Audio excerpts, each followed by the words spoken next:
Welcome to Outrage+Optimism. I'm Tom Rivett-Carnac. I'm Christiana Figueres. And I'm Paul Dickinson. This week, we discuss the continued climate diplomacy in the Far East.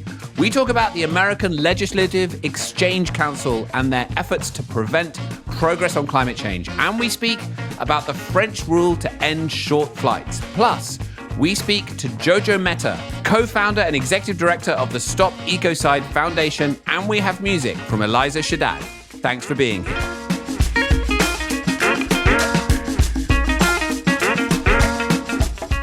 So guys, let's get the difficult bit out of the way before we start off. I think that arguably the episode last week was better for my absence. I felt very sad listening to it. You guys did a great job. It's okay, Tom. You're welcome to be back. You're very welcome to be back. I do sound a bit needy, don't I, if I say? Yes, it's okay, Tom. I can lavish praise on you, Tom. Essentially, I heard myself sort of have this sort of kind of nervous, kind of antsy thing going on, which I really don't like when people talk on the radio. And when you're here, like, I don't have it. So actually, I recognized last week that I need you exactly. A nice, calm tone. Excellent. All right. So it's been a busy week. Let's dive in. What have you guys got? Well, I'm actually pretty excited that John Kerry is going to China and to Korea. Mm-hmm. And I'm particularly excited because he's doing it before the Biden summit on April 22 and 23. What does that mean in geopolitics? They are trying to nudge both Korea and China to come forward with something interesting beyond what is already on the table. So that's actually pretty exciting. Let's see what happens there. But let's remember that Kerry has many friends in China from his previous engagement, as well as in Korea. So the best person to go and try to nudge both of those governments that are absolutely key to increased overall ambition now and obviously at COP26. Wow. So do you think, I mean, obviously none of us have crystal ball. We don't have insights into the geopolitics, but it doesn't feel like that long ago that China came out with their net zero 2060 target. Do you think that there's a chance that we're going to... Wait. Net zero before 2060. Sorry. It's the before. He's getting on a plane to define the before. Okay. Yeah. So do you feel like we might see that sharpened? Well, I'm sure that is at least part of his intent there. It's define before, because it's net zero emissions before 2060 and peaking emissions before 2030. So here we are. China government, please define before. Unless Paul can do it for you. He's leaving on a jet plane to help China define before. Now, you have to be of a certain age to know that song that I just crucified. John Denver. But Denver, even if you don't Clay. have... Clay. Thank you, Clay. John Denver, thank you. You're very welcome. Honestly, I'm so close to singing the rest of it. We have to stop. All right. So do we think, I mean, just before we move on from that topic, Christiana, do you think, I mean, I'm fascinated. We're now a week out from this summit that Biden is hosting. I'm hearing lots of rumors about what's being planned. There's going to be, obviously, heads of state and a range of others. Some activists are going to be there. But what I haven't heard, and I expected to have heard at least some rumors of by this time, is other countries apart from the US. We know the US is going to come out with its NDC before Earth Day, but other countries that are going to step up their ambition at that summit as well. Presumably, that is one of the major measures of success. If no other countries step up their ambition at that summit, that's bad news, right? Well, it is because, obviously the U.S. has to. There's no two ways about that one. The U.S. has to. But of course, their preference would be to be leaders with followers and have others inspired to do the same. So that, as I said, I don't doubt that is the motivation for Kerry all of a sudden jumping on a plane scarcely 10 days or 12 days before the summit. And fascinating that he's doing that in the context of the recent incredibly antagonistic meeting between Antony Blinken, the Secretary of State, and his Chinese counterpart, where, I don't know if you saw the exchanges there, it was just vitriolic, where they were sort of throwing barbs back and forth about Uyghurs and about Taiwan and a whole range of other different issues. That John Kerry has to go into that and find a way to negotiate progress on climate change is a fascinating challenge. Well, let's remember that the US and China managed to ring fence climate as a very positive relationship before Paris, despite the fact that they were having true deep differences on all other issues. So remains to be seen, can they ring fence climate again? Paul? Yeah, I mean, I'm sure two super smart big countries, they may have disputes about this in 2021 and that in 2022 and that in 2025, but they both understand 2050 has a meaning and they both understand 2100 has a meaning, and China can look back 5,000 years of recorded history. Then neither of them going to muck about the big game. All right. I hope and believe. From your lips to... I'm not sure of God's ears, but certainly China and U.S. government ears. Paul has remarkable influence in places we can only guess. So, Paul, what do you got? Well, I was a little bit worried about things in the United States, domestic things. Grist have reported the American Legislative Exchange Council have been looking at trying to undermine the Biden administration's rules, and executive orders to combat greenhouse gas emissions. And I mean, I was just looking at this whole debate, and they were sort of saying like the Republicans want this, and I'm like, I don't know if there really are any Republicans. I think what we have is business trading. We've got to. You've heard me say this before, but I've got a practical twist on it. But I'm just like, there's a big part of me is like, just forget government. Companies control government. They can spend any amount of money to control government. You have to control the companies. So this thing with ALEC is really the American Legislative Exchange Council is a lot of business money trying to stop greenhouse gas emissions regulations. And what I wanted to say to listeners is, do you know what? Actually, it's not maybe so difficult to control companies. They have things like brands, which they will go to incredible lengths to protect. They have investors who are always looking for information about what's good or bad about the companies that they invest in. So they're probably much more sensitive to focused attention than you might realize. But I think that people have to do the digging. They have to find out which companies are funding efforts to undermine the Biden administration's greenhouse gas actions. And then they need to use wit and wisdom. One of my favorite comedians is John Oliver, who produces a very funny show Last Week Tonight on TV in the US. But he entertains you with the stories of what's wrong. And that's how you get viral forces, which I think can really help focus people's attention on righting these wrongs. But just looking at the government may not be the whole story. You need to look at kind of who's influencing and controlling the government with crazy amounts of money.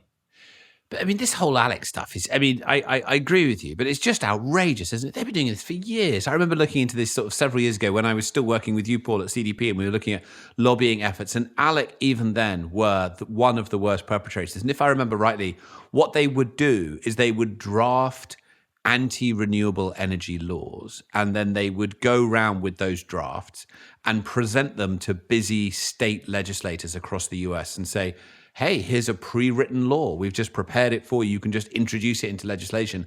And it was an incredibly effective tactic. I mean, the fact that they're still going on and getting away with that when there have been many corporations have actually pulled out of ALEC in the intervening kind of 10 years, haven't they? It's true. But they're still up to this. I mean, do you think they still are able to have an impact?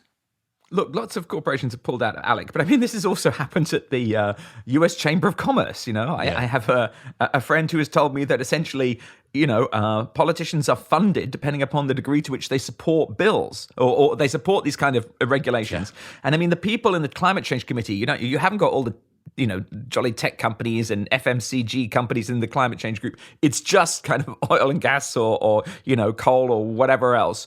So the point being, industry lobbies in an extremely focused way. It funds politicians who need that industry money to get reelected. And until we as a society get together and stop that money corrupting our politics, the craziest thing I've ever heard is economists talk about market failure. It's not a market failure. It's allowing young children to play with very dangerous things unsupervised failure. That's what it is. And Paul, so what is the first step in that? Is the first step transparency on funding? Who are they getting their funding from?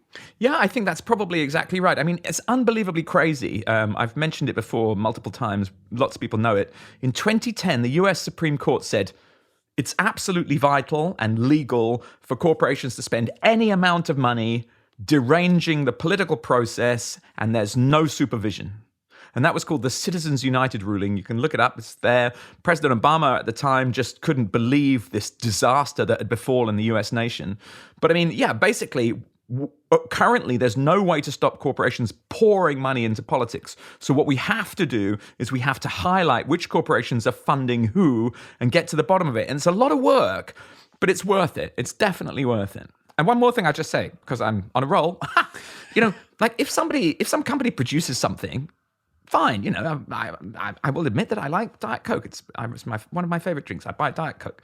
Now, if a company makes me a tin of Diet Coke or 100 tins a year or 1,000 tins a year, it's fine. It's a can, isn't it? Yes, it's a can. That's well put. Made of recyclable aluminum for our US listeners. Aluminium in the UK, if you're over and you don't understand what people are talking about.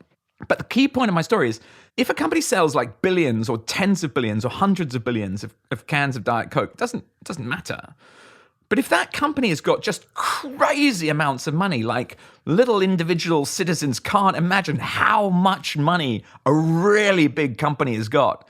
If they then spend that money without limitation to subvert the political process, we've lost our politics. And unfortunately, that's kind of where we are at the moment. So we've got to get to the bottom of that money, as Christiana so wisely advises. Well, we've spoken several times on this podcast about how sadly, we have companies that have taken on climate targets that are decarbonizing their products, their services. They're joining coalitions that are doing the same, et cetera, et cetera, et cetera. With the front foot, and with the back foot, either they haven't noticed or they're intentionally with the back foot pouring money into these lobbying associations. We've talked about this quite a bit, and when we've asked CEOs about this on the podcast, their immediate reaction is, "No, we're no longer doing that." So that tells us that transparency in that kind of funding actually leads to behavior change. So transparency is definitely the first step. You can't prohibit them from doing that, but they know that it's not very popular with their customers and their clients, and certainly not with young people. And therefore, they just might change their behavior.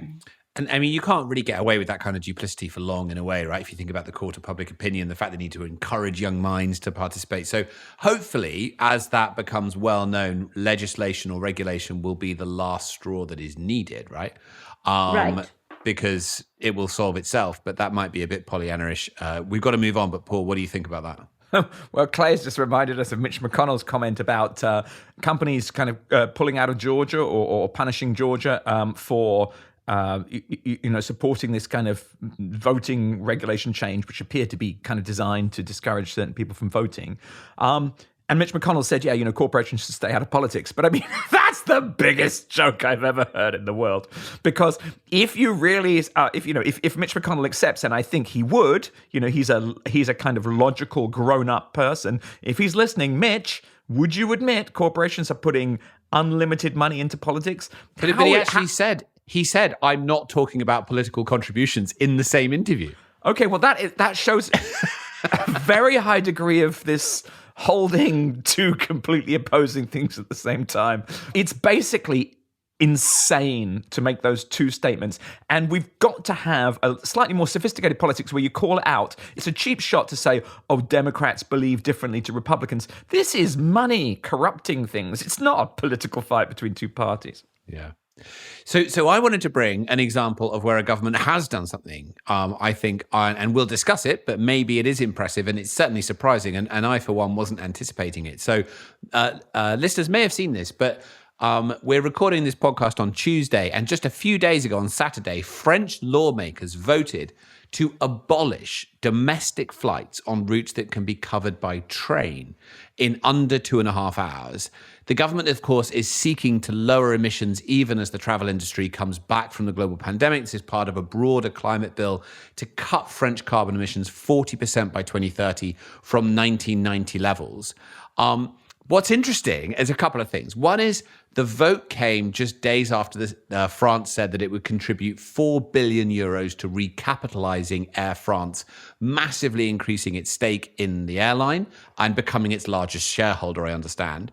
And also that this law actually originated in a really interesting process, part of a citizens' climate forum that was established by Macron to shape climate policy. They had actually called for the scrapping of flights on routes where the train journey is less than 4 hours. What's come through is 2.5. But I mean, and we can criticize that. We can say it should have gone further. But fascinating that this it hasn't happened yet. It's passed one chamber. It's got to go through the other chamber and then to the executive in order to be made into a law. But a country has said you cannot take short haul flights. You have to go by train. Once we have that on the books, other countries might follow suit. We might see that, the time period expands, etc. So I'm very curious to know, what do you two think about this development? So I'm going to go first because Paul loves trains and he will never stop talking about it. So I want to get my 5 cents in. It just makes extraordinary sense, right? From an emissions perspective, but also just think of the practicality of this. By the time you get yourself to an airport and check in and do security and wait for the flight to take off, and arrive and then go through whatever you have to go through on the other side, you're definitely down 2.5 hours, if not more. So, and you probably arrive anywhere except the center of the city where you're going. So just from a practicality point of view, this just makes so much sense. In addition to the greenhouse emissions. And that's what I like about it, because honestly, the policies will not be very popular if the only reason is a greenhouse gas reduction argument. But if the greenhouse gas reduction argument basically comes alongside other benefits, direct benefits to the user, then we have actually very strong policies that will probably have quite a bit of uptake. Oh, it's absolutely brilliant. Laws we like. Laws we like. Please, listeners, go and get this law passed in your country because it's brilliant. Christiana's pointed out, it makes perfect sense. I love electric trains. My grandpa wrote a book called Electric Trains in 1927. Thank you, Grandpa. Really? I bet you'll never guess what the book was about. But here's the thing, right? This law is just so simple. The French got it through, perhaps because the government happens to own a majority of the airline, might make it easier to push the law through. But I mean, come along, friends. We tax things we don't like. It's very simple, right? And we regulate things we don't like. You can't go at 200 miles an hour on the motorway because you're going to smash another car on the freeway, and no good. So just copy this law around the world, and what's to not like? And let's have more laws we like. And do we think, there's quite a bit of hand-wringing in France to say, actually, and I don't have the exact numbers here, but if it had been a 4-hour ban, if the trip had to be less than 4 hours in order to be banned, for the equivalent flight to be banned, then it would have had a real impact on a much larger number of trips in France and more of a CO2 impact. I'm split on that. I can see that would have been better from a climate perspective, but in a way, it almost feels to me the important thing here is the principle, and maybe it can get nibbled up over time. What do you think? Yeah, dude. Yeah. We're opening the door. We're pushing open the door. It starts off, 4 hours, then it gets down to maybe 2.5 hours. And, starts at 2.5, goes up to 4. I got that completely wrong, Tom, and I was using my serious voice, and it's kind of awkward. But my point being, you get those laws in place, they start off, and then we just ratchet them up. It's like banning smoking in restaurants or on the underground or something. It's a first step, but you move on. It's beautiful. You agree, Christiana? Yep. Have to start where you are and then move it up. Start where you are. Momentum is the key to transformation. Right. Anything else anyone wants to say before we move to our very exciting guest? Well, I can't resist one other tiny little comment. Go on, Paul. And it relates to actually the UK government has been criticised for withdrawing a scheme involved in insulating properties and it turns out that I'm involved in a small installation company. And I've heard rumours that you moonlight as a double glazing salesman. Is that true? I do sell double glazing, actually, or at least my friends do, in a company called Mitchell & Dickinson. It bears my name. We insulate period properties. Shameless advertising. I owe the podcast some money. But the point of my story is I spoke to the wonderful woman who runs it, Simone, and she said the problem with the government scheme, and this is really the point I wanted to make to listeners, the problem with the government scheme is it wasn't actually, in her words, it was too bureaucratic but not enough care. And it was probably, I actually didn't know if it was outsourced, but, there weren't people with enough knowledge of the scheme, and the administrative level was not really with sufficient competence. And so, some people were getting certificates who shouldn't have got them, and other people were finding it impossible. So then the government withdrew the scheme. I even got a letter in the Financial Times because the government announced the scheme 3 months before they introduced it, so all our sales dropped to nothing. Okay, so the lessons here for governments around the world and people who want these schemes, because we do need government schemes to insulate our homes, are plan them before you announce them. Make sure you've got high quality administration and people who with knowledge and care, and then it'll be successful. Thank you. End of speech. Mitchell and Dickinson sounds like a sort of high-end lawyer, but it's actually insulation and double glazing. Is that correct? Well, you don't want to start me on this perspective. Oh, no. We definitely don't want to go down that rabbit hole. Moving on. Oh, no. Moving on.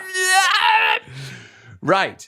So we have a really exciting interview for you today. I think everybody's going to really enjoy it. Now, you may not have heard of Jojo Mehta before today, but you will be certainly looking her up after you've heard this interview. She co-founded Stop Ecocide in 2017 with the late Polly Higgins after many years spent as an activist, a grassroots environmental campaigner. After Polly very sadly passed away in 2016, Jojo has continued that work and is now working to secure a legal definition of ecocide, which she hopes will be adopted as a fifth crime in the Roman statute of the International Criminal Court. She's chair of the charitable Stop Ecocide Foundation, convener of the independent expert panel for the legal definition of ecocide, chaired by Philippe Sands, QC, and Dior Fulso. Jojo has overseen the growth of the movement with teams now in 15 countries across continents, websites in 9 languages, coordinates between legal departments, diplomatic traction, and a range of other different issues. It's a really interesting concept, ecocide. You're about to learn about it if you haven't heard about it before. Now we talk a lot in this podcast about how fabulous it is to be in Costa Rica. Obviously, wonderful country, a very interesting and abundant fauna, along with everything else. Complex country in some regards. Yeah, Complex. absolutely. Yeah, I mean, who knows what's going to happen? You could be giving an interview, and then, for example, a white-faced capuchin monkey could jump down and try and steal your microphone. That happens in this interview. Try and spot it. Look out for it. Hope you enjoy this conversation, and we will be back afterwards with more comment.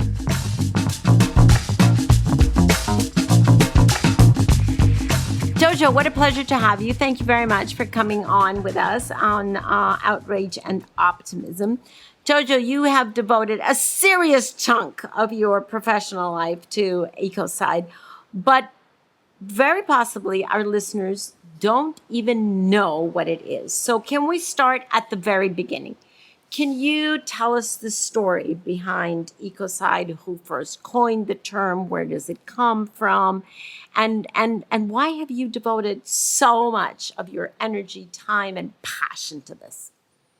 Well, this story begins in 1970 when a biologist called Arthur Galston, who helped develop a defoliant chemical called Agent Orange that was used in the Vietnam War, decided that he was horrified by what had been done with it. And he coined the term ecocide to describe the devastation that was created by that chemical weapon.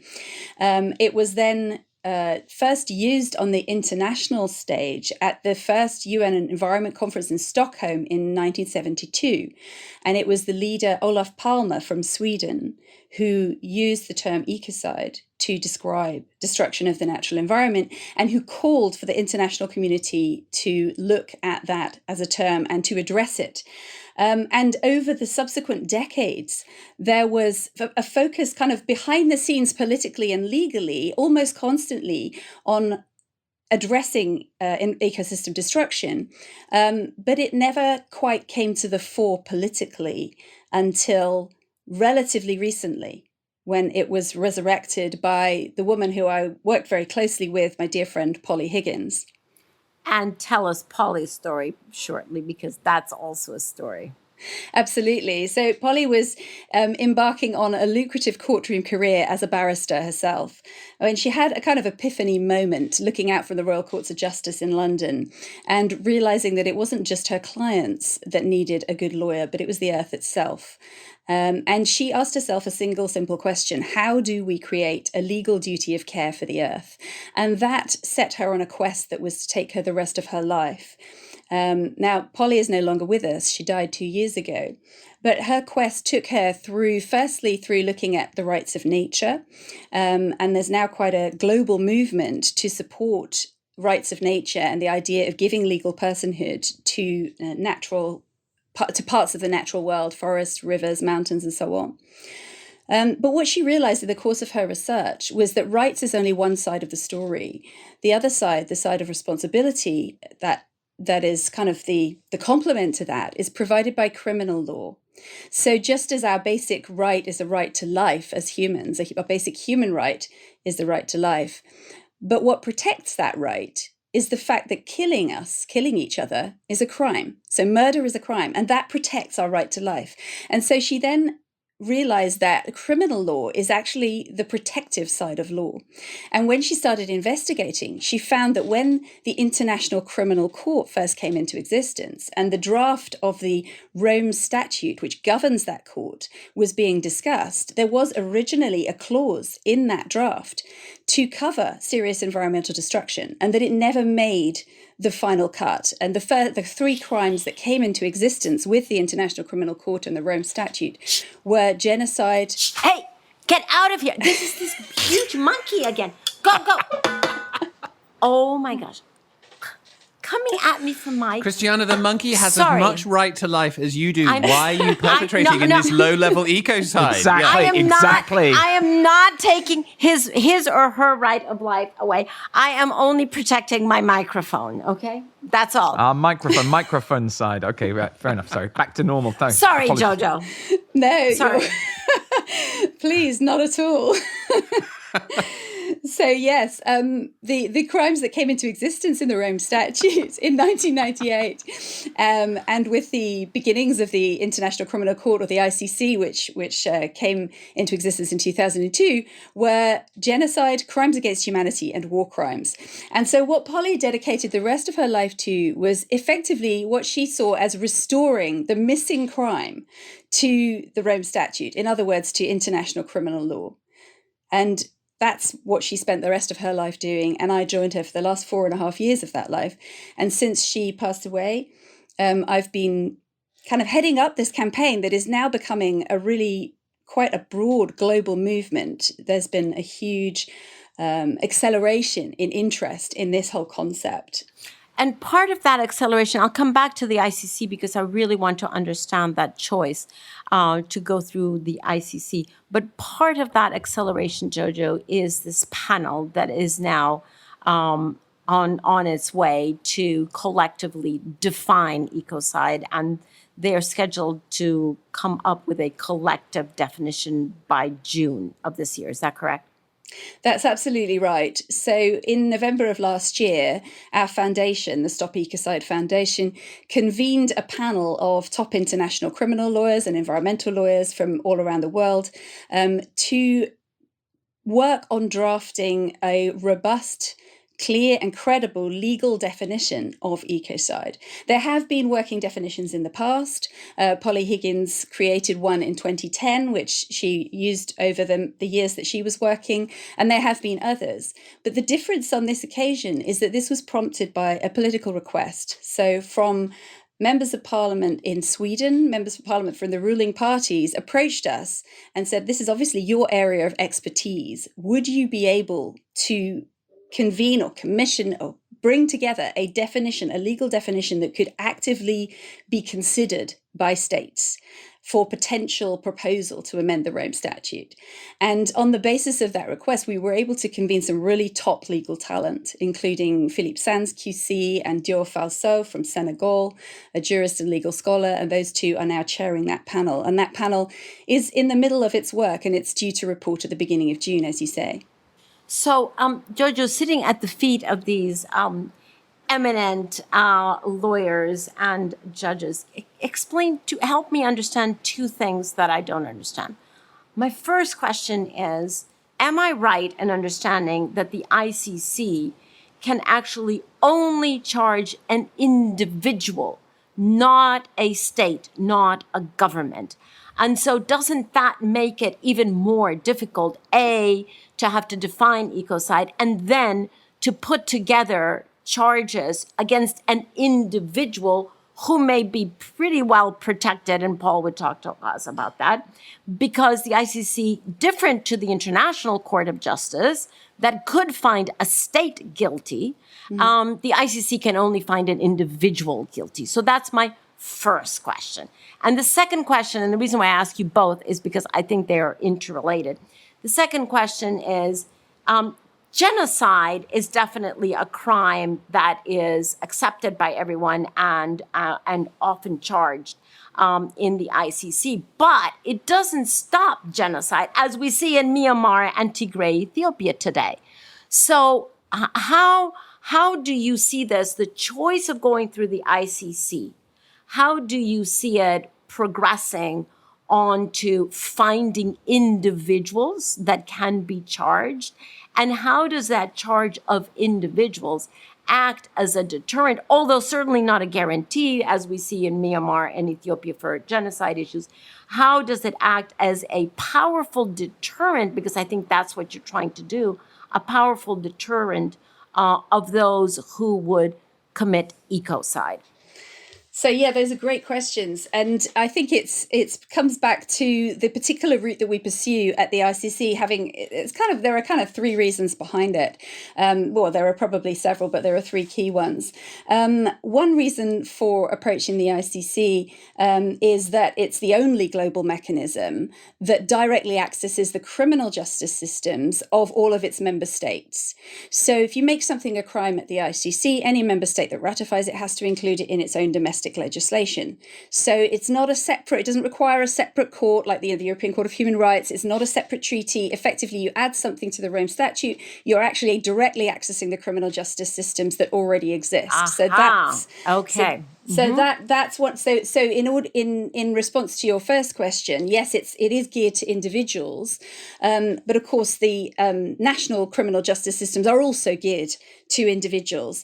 And what we're looking for with criminalizing ecocide, or mass damage and destruction of ecosystems, broadly defined, is the key decision makers. So as with genocide, you're not aiming at end users, citizens, consumers. What you're aiming at, you just like you wouldn't aim for the foot soldiers with genocide, you're aiming for the controlling minds. And the same would go for ecocide. So you'd be looking for key decision makers.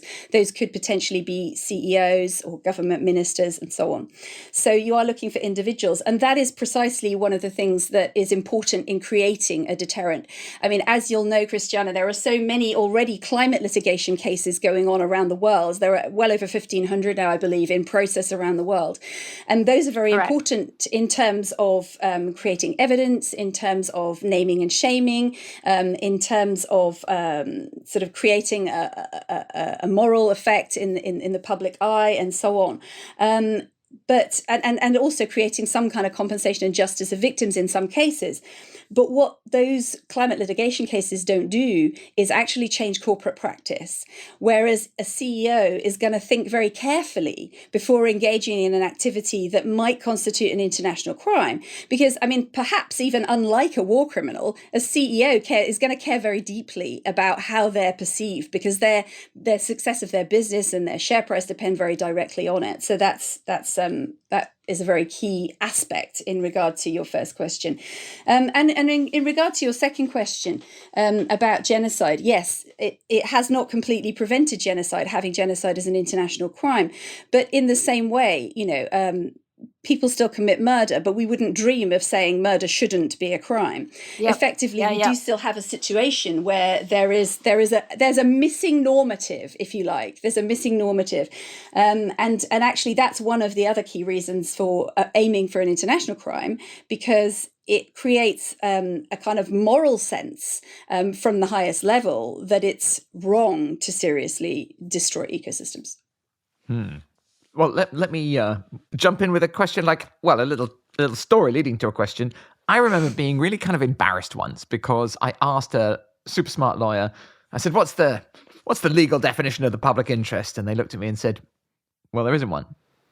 And I was like, of course. Right?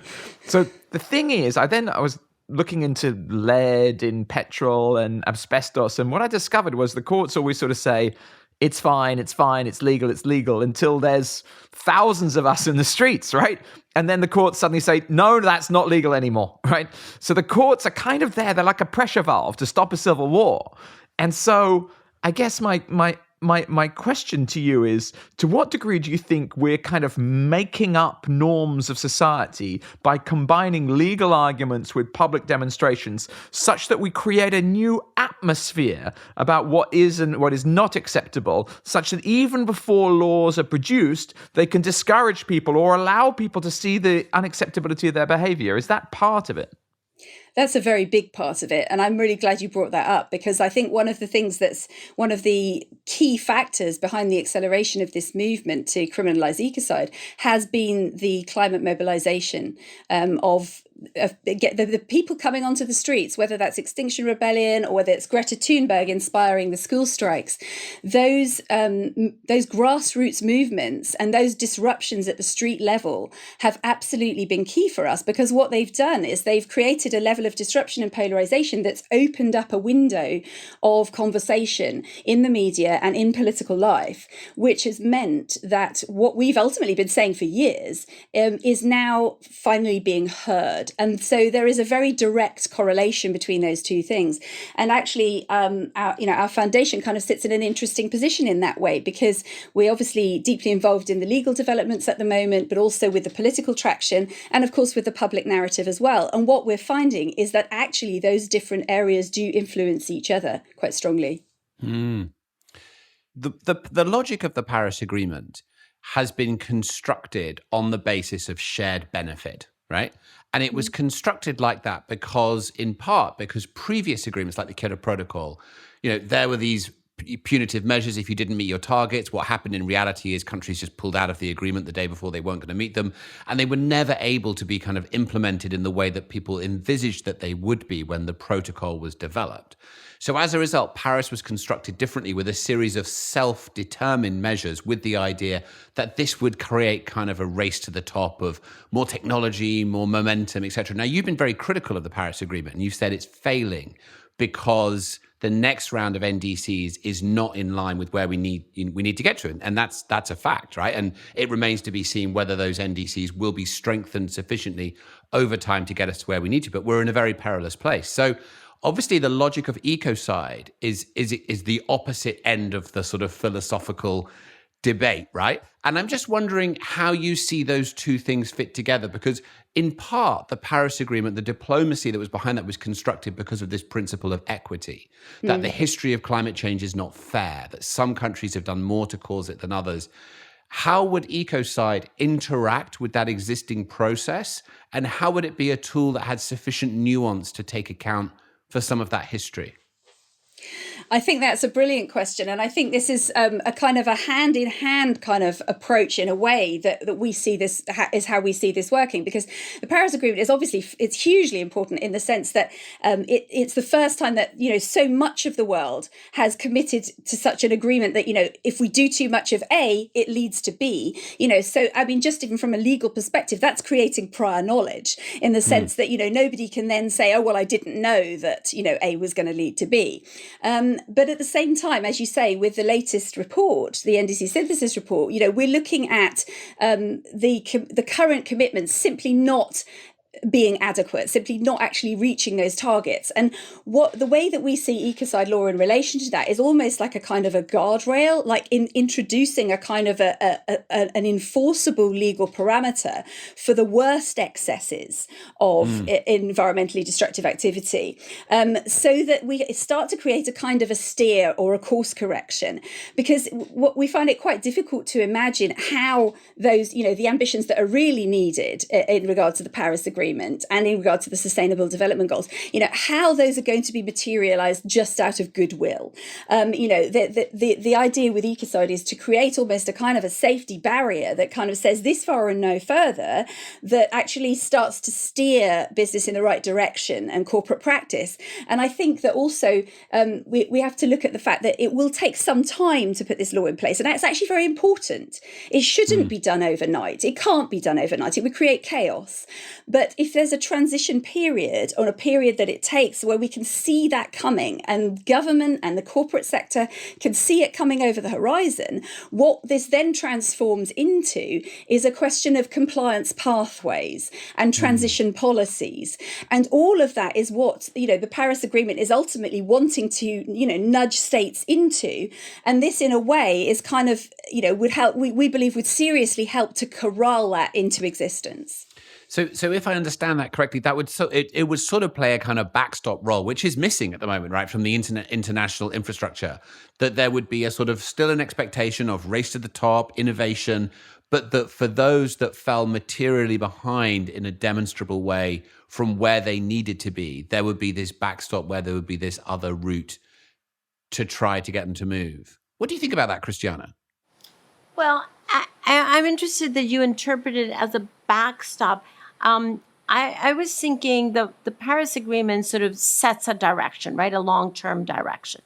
And we're moving in that direction pathetically slowly. That's right. And so what I was seeing, Jojo, but, let me know if this works for you, is what if we think about this system as a long canoe with the direction that we've all agreed to, and the canoe needs to speed up. And what Ecocide, if it is agreed in the ICC, would do is it would be an additional oar that accelerates the canoe down the direction of the flow of the river that we know we have to go, but it's just too slow. So is it an accelerator? We talked about it before as being a deterrent, which is a negative part of it. I'm wondering if it, at the same time, can it be an accelerator of action? Do you see it as that? Or do you see it only as a deterrent or a backstop in Tom's words? No, I mean, we actually kind of see it as both, but certainly we believe it will be an accelerator, because in fact, one of the things we get asked most often is, who would you want to see in the dock under this law and stuff? And, actually, I came into this work from on the ground activism. And if you'd asked me a few years ago, I probably would have given you a list of names. But actually, a long list of names. But actually, where we are now is very much not that place. My answer to that is we don't want to see anyone in the dock, and we don't want to see anyone in the dock, because what we want to see is the whole kind of change of direction of corporate practice to actually take this into account. It's a kind of, it's, if you like, I mean, I know, Nigel Topping talks about, in the whole Race to Zero context, talks about, the players and how we play the game and so on. And actually what we're looking at with Ecocide is actually changing the rules of the game so that you're looking at a new addition to the bottom line. So instead of, looking at what you can do with your business that will not kill anybody, because obviously that's where we draw the moral line, that's a criminal law, how can we engage in what we do with our business without killing anybody and without seriously destroying ecosystems? It's like an additional kind of moral caveat that has to go in there because of the criminal law. And so, yes, we do absolutely see that as an accelerator, because the other thing is that, in a way, the climate crisis is the symptom of which decades of ecocide are the cause. Right. Right. I totally get it, Jojo. So you mentioned corporations, which is kind of my thing, because I sort of am in a strange relationship with corporations. I think they're wonderful and they frighten me and all the rest of it. But I think one of the problems with is you may not know this, but Tom and I have a fairly large chemicals factory, and we sometimes go down to the river and throw chemicals in the river. Luckily, we haven't been caught by the police yet. But if we get caught by the police once, I think we'll probably go to court. We might get a fine. But if we keep getting caught by the police night after night throwing chemicals in the river, I think they're going to send Tom and I to prison. But the funny thing is, if we were a company, I believe we would be able to continually dump in the river, dump in the river, dump in the river. And as long as we continue to pay the fines, there isn't a prison system. I remember I saw a banner once saying, I'll believe corporations are humans when Texas hangs one of them, or Texas executes one of them.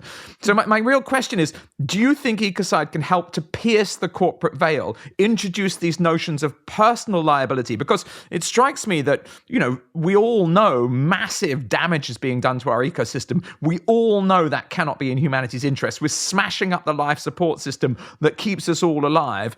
And yet there doesn't appear to be a legal basis for stopping that. Have you found one? Well, we believe that ecocide law has the potential to do this, perhaps where things have failed in the past, in the sense that because it acts as a sort of personal deterrent to those in key positions, they don't get to sort of hide behind the corporate veil in the way that currently works, as you say, where corporations just simply end up with fines. And the way that corporations treat sort of environmental regulation, which is where most of environmental law sits. Of course, there are environmental crimes as well, but most environmental law is regulatory, and corporations sort of treat it as an externality, to the damage to nature. It's something to be sort of got around, to sort of pay your lawyers to kind of work out how to move around those regulations and perhaps operate in other jurisdictions if they're less restrictive and all of that sort of thing. But as soon as you introduce a criminal law and somebody's personal freedom is potentially on the line, it does make a difference. And in fact, there was a study, I believe, that was done in Colorado University a few years ago. I must look up the actual details of it. But one of the things that they found was that if you change regulation, you change budgeting at the corporate level. Yeah. Whereas if you change criminal law, you start to change behavior. So there's something about I'll go for behavior over budgeting every time. Yeah, so it's about the impunity. It's about removing the impunity. The impunity. Thank you for the phrase that you've just used, the two of you, Paul and Jojo, removing impunity. I really want to underline that. That is, if that is what we're pursuing here, whether anybody goes to the dock or not, it is actually removing that sense or even the perception of impunity. I can do this and there's no consequence. That is just such a, there you go. Removing impunity. So can I bring you, Jojo, to our last question that we do like to ask all of our guests? And that is, when you look at the state of the world, what's going on, and when you think of the work yourself and many others are doing in these related fields, are you more outraged or more optimistic? Where do you situate yourself on that scale? I'm fundamentally optimistic, but I would also say that I come from the world of activism, and I don't know a single activist that hasn't entered that arena because of outrage. And I think I think outrage is the starting point, but optimism is what's actually going to drive us forward, because I don't believe you can bring a solution into existence unless you believe it's possible. And that's a fundamentally optimistic position. No, that's very, very true. You've got to have a dream or you can't have a dream come true. Exactly. Jojo, thank you so much for joining us today. Really appreciate it. Great to talk to you, and good luck with your inspiring work. It's been a pleasure. Lovely to see you. Thank you so much. Yeah. Bye. Cheers. Bye.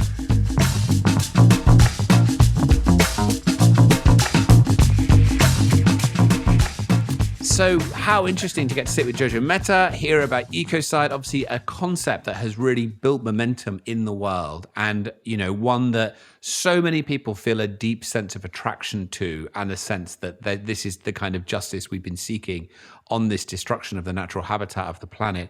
What did you guys take from that conversation? Well, speaking of natural habitat, can we just pause for a second and address my little capuchin friend? Because I mean, these capuchins or whiteface are really pretty amazing. They are very aggressive. They forage all day long from early morning to late at night. They are omnivorous and they are completely fearless. They will come up to astonishing closeness to you and try to steal anything that looks like appetizing food. Why my little microphone? Maybe it was because it was a small microphone as opposed to my usual larger microphone was so enticing to them. I have no idea. But honestly, they're actually a little bit scary. And they like to scare you, so they will, do these funny little noise where all their teeth show, which is not that they're smiling at you. They're actually wanting to intimidate you. They're really pretty scary, but yes. I'm totally seeing it from the side. I did survive, and my microphone survived. I'm totally seeing it from the point of view of the monkey. It's like looking at you, and you're looking at this microphone. It's kind of like, well, look, if she's not going to eat it, I'm going to eat it. You know what I mean? You Exactly. can stand there for like, make your mind up. Like, I'm hungry. You don't want it. Fine, looks good. Big blackberry. Absolutely. So, I mean, amazing creatures. But what do you take from Jojo Mehta as well? Yes, let's get back to task here.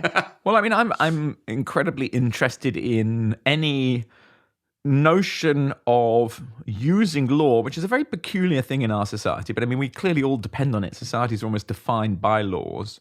But considering how laws might evolve, better for us to consider the wholesale destruction of habitats. I mean, that's an entirely legitimate avenue for law. And I think that I have no idea, I'm not a legal expert, the degree to which it might be brought into effect in the near future to cause, lawsuits.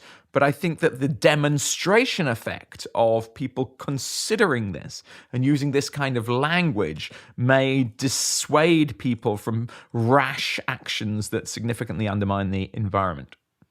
So I must admit that when we started, I was a little bit doubtful about this strategy. First, because I thought, why go through the ICC, as I mentioned to her?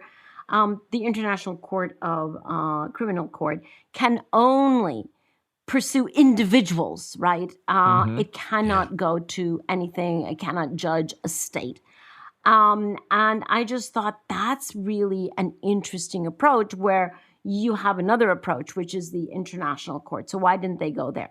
And my other, not concern, but my other question was, well, but if you try to bring evidence against a CEO, for example, Paul Dickinson has spent years lecturing us about how all CEOs actually have all kinds of insurance that protects them from such legal attacks. And so I would say, well, in that case, they're immune to anything that the ICC could do.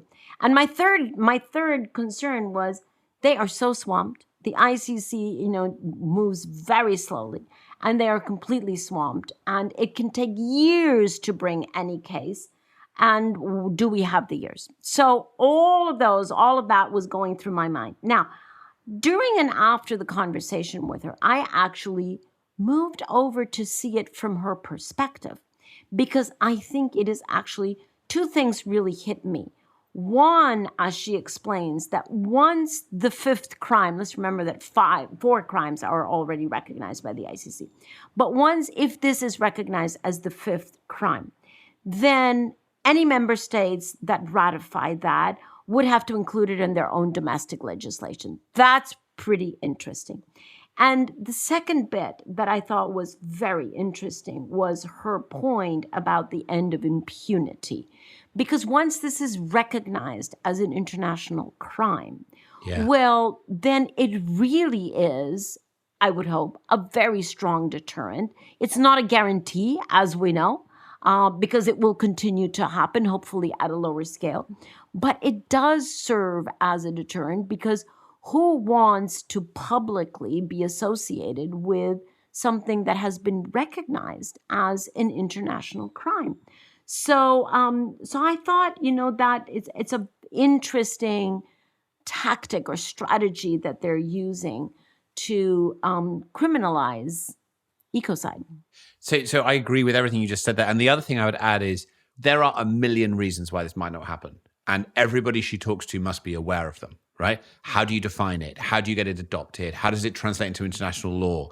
And that kind of like onslaught, and we know that, right, from Paris and other things we've done in our lives, is very exhausting. And I was really impressed at how she sort of just absorbed that and said, yes, it's difficult. There's a series of problems, but here's our opportunity. We've got to try and do it. And she remained very big tent, very flexible, very sort of like circumspect about the role that this could play vis-a-vis other things. She wasn't Pollyannaish about her chances, but she saw that she had a shot. I think the idea, if it were to be implemented, and I don't really feel qualified to comment on whether it will be or not, but it should be, and she's got a shot, and she's taking that shot, and good on her, because that's what we need. We need people willing to take a chance on those sorts of things if we're going to make progress. So thank God for Jojo Mehta. Yes, seriously. It strikes me that with what Jojo's trying to do, we have a David and Goliath situation. And I think she is very aware of the Goliath forces against her. And that doesn't stop her, as Tom has said. And, we're actually at the point where we need many, many Davids who are not intimidated by Goliath and who, have the courage and the stamina and the determination to stand up for what they believe in, for what they know is right, and in particular for what needs to be changed. So kudos to her. And I guess a shout out to so many other Davids and Davidinas who are out there standing up against very, very difficult forces because we know it's the right thing to do. Hear, hear. Absolutely. As Anita Roddick used to say, if you don't think something small can affect something big, spend a night in a sleeping bag with a mosquito. But here's the thing. Christiana has actually nailed something extremely important. This notion of directors and officers' liability insurance. And you know what? These policies, what if they said, if you pour 1 million tons of the wrong thing into river, you're not covered? What if those policies said, if you clear cut, 1 million acres of the forest, you're not covered? It could be that the people writing those insurance policies have the power to protect the entire global ecosystem. So that's something to think about, Christiana. Yeah. So would you say that would be step number 2? You would have to recognize ecocide as an international crime, and then insurance companies might have to recognize and make exceptions for those people who incur in that crime. They wouldn't be covered. Is that what you're saying as a step 2? It could go sooner. Honestly, to be honest, why not now? If there, there's a few companies who could look them up. If they are providing directors and officers liability insurance, even today, even tomorrow, they could put out in a renewal notice, if you're cutting 1 million acres of clear forest, if you're polluting oceans or rivers or whatever in some significant way, you may not be covered. That's all they've got to say, and I think it could change the world. Yeah. It would be huge. And of course, that would be amazing. I mean, of course, if it wasn't actually a law, that void could be filled by new players who would still provide the insurance, right? But if it was introduced at the ICC, done deal. I mean, you can't get insurance against committing genocide, can you? No, but in all seriousness, I mean, I think people who run big companies, they don't necessarily know what's happening. The companies are so big, but they kind of think, well, I'm kind of protected. But all the insurance has got to say is, well, you may not be protected, and they may suddenly take much more interest in what's happening. Oh, we got our I like a Right. Anything else to say before we move on to our musical guest of the week? Well, thank you to our listeners for wonderful reviews, and we're going to read some more out next week. Much appreciated. There were 2 this week. Much appreciated. We've gone on Absolutely. too long, and Clay's going to have to actually go to bed and look after his kid and not just edit this. Right. So as ever, we bring you a piece of music this week. This week, it is from the musical artist Eliza Shaddad. She is a critically acclaimed Scottish-Sudanese artist whose childhood saw her raised across 7 countries, and her single Blossom is a celebration of spring and interweaves musical elements from her Sudanese heritage, characteristic strings, and a jubilant traditional Sudanese call. It is spring in the Northern Hemisphere, where many, although not all of our listeners are. Hope you're enjoying spring. Hope you enjoy this beautiful piece of music. Thank you very much for joining us, and we look forward to seeing you next week. Big one. It's the Earth Summit next week. We have a big guest. Don't miss it. Bye for now. Bye-bye. Bye. Bye. I think it's important that artists engage with climate change and inequality and other social issues because it's important that everybody engages with those things. I think it's increasingly obvious how the impacts of lots of different things can affect people across the world from you. And if we don't really seek and strive to understand it, then how are we going to change it? We're also in the very privileged position to have a platform, however minor, from which to engage with people and kind of have discussions and suggest ways in which we can help others. So I think that it's important to use that opportunity for everybody's good. Things that make me feel optimistic are seeing spring come in, having a little time and space to really enjoy the world coming into bloom and relishing how beautiful it is, hearing about species rebounding with lower pollution levels and wildlife initiatives, and I guess looking around and seeing people enjoying nature and really connecting with it. I wrote this song after experiencing that glorious feeling when life starts to come back to life, I guess.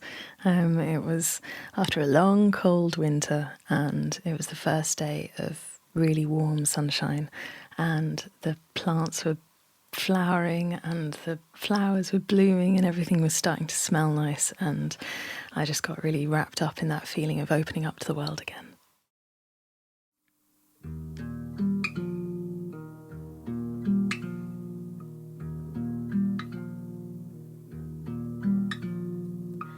Blossom grows on the trees where you last lay here. Constant grey giving way to the blue. And I am going round all day digging up the soil, turning over leaves and searching for renewal. But as the air begins to warm, I breathe it in. And as my heart begins to swell, I think it must be spring again.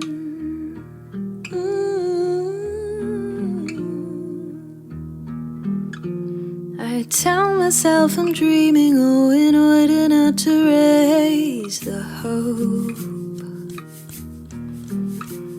I've been in hibernation for so long now, I would just like to know. But as the air begins to warm, I breathe it in. And as my heart begins to swell, I think it must be spring again.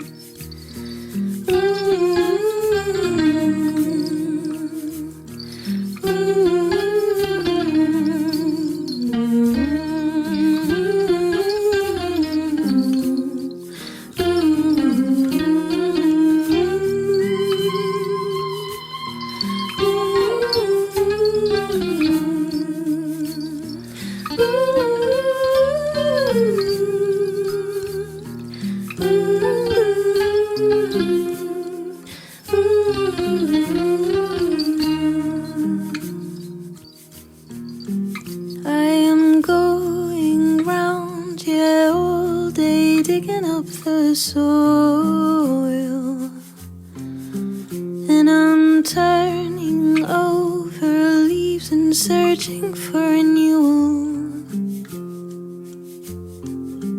But as the air begins to warm, I breathe it in. And as my heart begins to swell, I think it must be spring again.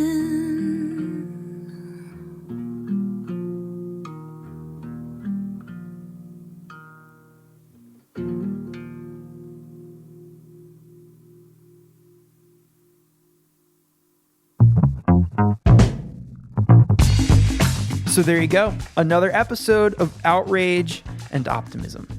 Blossom by Eliza Shaddad. This week, I spent too much time. And by too much time, I mean not enough. Looking up videos of her and her music. One thing that I discovered, she supported Keane on their tour last year.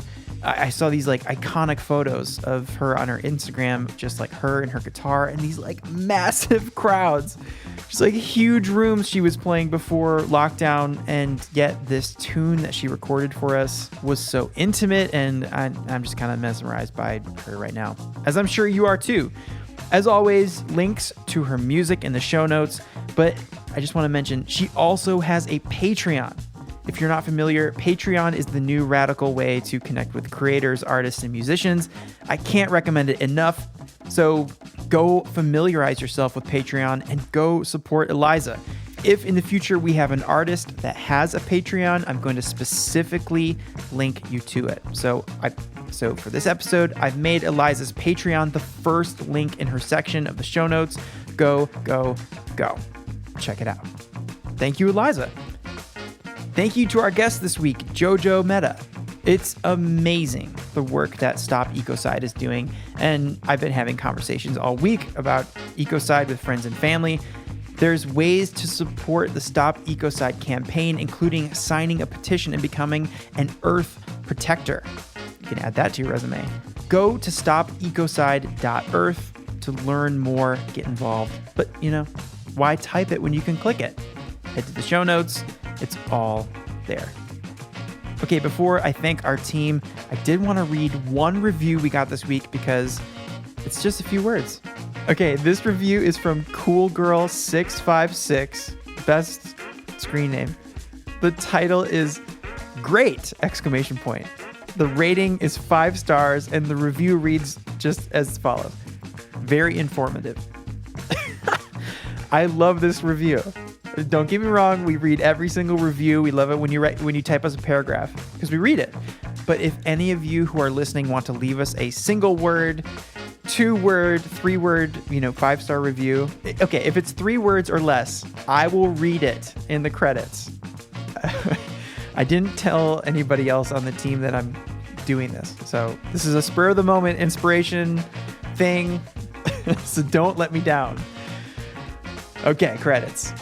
Outrage and Optimism is a Global Optimism production.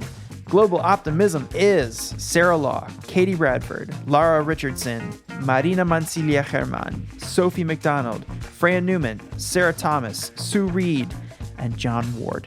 Our executive producer is Sharon Johnson, and our producer is Clay Carnell. That's me. And our hosts are Cristiana Figueres, Paul Dickinson, and Tom Rivet Karnak. Tom, good to have you back. Okay, that is a wrap. Not sure you heard, but we have a big guest next week. I had the privilege of meeting him last year. Nice guy. Hit subscribe so you don't miss. We'll see you then.